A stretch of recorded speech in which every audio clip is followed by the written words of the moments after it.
વડોદરામાં મેરેથોન દોડમાં વિવાદ સર્જાયો છે। સતત 12મા વર્ષે યોજાનાર મેરેથોન દોડ વિવાદમાં આવી ગઈ છે। કોર્પોરેશનના શાસકોએ મફતની રેવડી આપતા વિવાદ વકર્યો। કોમર્શિયલ ઇવેન્ટને લાણી કરવામાં આવી। રજિસ્ટ્રેશન પેટે દોડવીરો પાસેથી તગડી ફી વસૂલ કરવામાં આવી છે।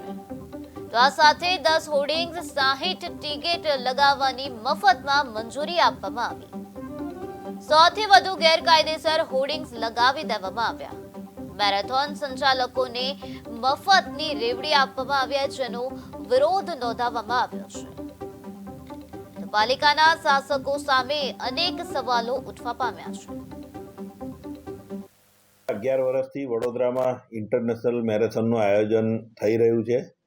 આ 12મું વર્ષ છે અને ખૂબ જ સુંદર રીતે આ મેરેથોનનું આયોજન થઈ ગયું છે। આ મેરેથોનમાં છેલ્લા 11 વર્ષથી વડોદરા કોર્પોરેશન પણ જોડાયેલું છે। વડોદરા શહેરના નાગરિકોને ઇન્ટરનેશનલ મેરેથોનનો જે લાભ મળી રહ્યો છે, એમાં વડોદરા કોર્પોરેશન મેરેથોનના જે વહીવટકર્તાઓ છે એમની જોડે મળી અને વડોદરા શહેરના જે પણ રૂટ ઉપર આ મેરેથોન થવા જઈ રહી છે, આ વખતની મેરેથોન જે રીતે દર વખતે આપણે મેરેથોન એક કોઝથી ચાલે છે, તો આ વખતે સસ્ટેનેબિલિટીનો કોઝ છે। આપણા આદરણીય પ્રધાનમંત્રીશ્રીનો એક સસ્ટેનેબિલિટીનો એમનો બી એજન્ડા પોઈન્ટ છે।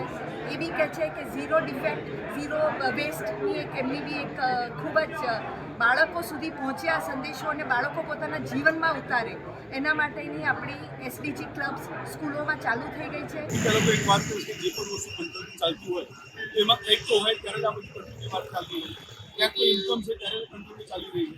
અને બીજું અત્યારે અમને જાણવા મળ્યું કે જે પ્રમાણે જે હોર્ડિંગ્સ જે ઊભા કરેલા છે કોર્પોરેશને અમુક એક 10-15ની કંઈક પરમિશન આપી હતી ને એના અનુસંધાનમાં આ લોકોએ તો 100-200ની સંખ્યામાં બધા બેનર હોર્ડિંગ બધા લગાવ્યા છે।